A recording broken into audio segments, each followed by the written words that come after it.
అనిపించింది. ఫేస్బుక్ తెలియదు megastar face value, tweets తెలియదు ఆయన సక్సెస్ ట్వీట్స్, తన్నుల్లో ఉన్న ఆయన క్రేజ్ కొలవడానికి ఇన్స్టాలోని గ్రాములు చాలకు, సోషల్ మీడియాకి అందరి సైంటిఫిక్ మిరాకిల్ కదా మెగాస్టార్ చిరంజీవి గారు అంటే.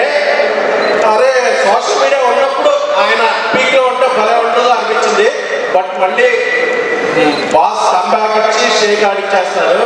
బాస్ ఆ జనరేషన్కే కాదు, ఈ జనరేషన్కే కాదు, ఏ జనరేషన్కైనా నాకు తెలిసి తెలుగు సినిమా కాదు ఇండియాలో one of the biggest influencer ఎవరంటే జీవితాన్ని మార్చేది, జీవితాన్ని ఇన్స్పిరేషన్ చేసేది ఓన్లీ మెగాస్టార్ చిరంజీవి గారు.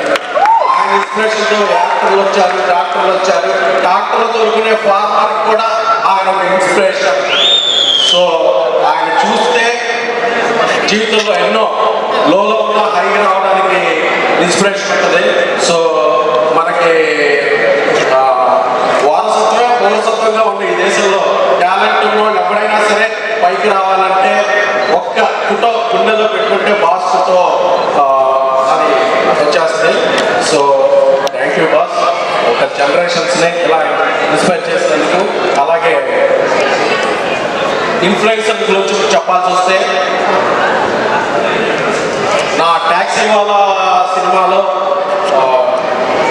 హీరోయిన్ ఒక ఇన్ఫ్లుయెన్సర్, నా బేబీ సినిమాలో హీరోయిన్ ఒక ఇన్ఫ్లుయెన్సర్, నేను నెక్స్ట్ తీసిన సినిమాలో హారిక ఒక ఇన్ఫ్లుయెన్సర్. సో కంటెంట్ ఉంటే ఇండస్ట్రీ మీకు టెంట్ వేస్తుంది. సో మీ దగ్గర టాలెంట్ ఉంటే మన రికమెండేషన్ లేదా ఎలా అయినా అనుకోవటం లేదు. మీరు ఒక సెలబ్రిటీని ఎవరు ట్యాగ్ చేసినా మీరు చేసే కంటెంటే మాట్లాడుతుంది. సో ఇంతమంది ఇన్ఫ్లుయెన్సర్ని నా పరిచయం చేయడానికి విజయ్ దేవరకొండ చెప్పా ట్యాక్స్ ఎవరో చేస్తాను, ఈ అమ్మాయి షార్ట్ ఫిల్మ్ యాక్ట్ చేసి పెట్టుకున్నామంటే ఆయన 2 రోజులతో యాక్సెప్ట్ చేశారు. అందుకే ఆయన అందరు ఫ్యామిలీస్ లైక్ చేసే ఫ్యామిలీ స్టార్ అయ్యారు.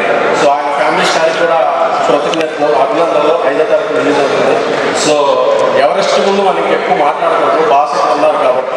థ్యాంక్ యూ బాస్, ఈ రోల్లో నుంచి అవకాశాన్ని ఇచ్చినందుకు. అలాగే ఎక్కడెక్కడ ఉన్న టాలెంట్ అందరినీ కూడా ఒక గొడుగు కిందకి తెచ్చిన తెలుగు డిజిటల్ మీడియా అసోసియేషన్. ఎందుకంటే వీళ్ళందరూ కూడా మేము హైదరాబాద్లో ఉన్న వాళ్ళే ఇన్ఫ్లుయెన్సర్ రీచ్ అవ్వగలుగుతాం, కానీ ఎక్కడెక్కడ ఊళ్ళో ఉన్న వాళ్ళు ఎప్పుడు మేము రీచ్ అవ్వలేము.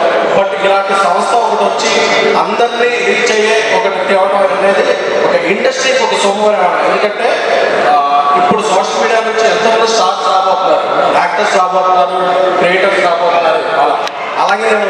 అలాగే దీనికి కొన్ని మంచి చదువున్నట్టు దీనికి కూడా చెప్తుంటాను. మనం వైరల్ అవ్వాలంటే ఏదేదో తమ్మునైల్స్ పెట్టద్దు. డిజిటల్ విప్లవానికి ఒక తమ్ములం ఉండే తప్ప తమ్మునైల్స్ దగ్గర ఆగిపోవద్దు. So I wish all the generation of these social media. నాకు తెలీదు ఇందులో నా నెక్స్ట్ సినిమాలో ఎవరు నా రీచ్ అవుతారో ఉంటారో.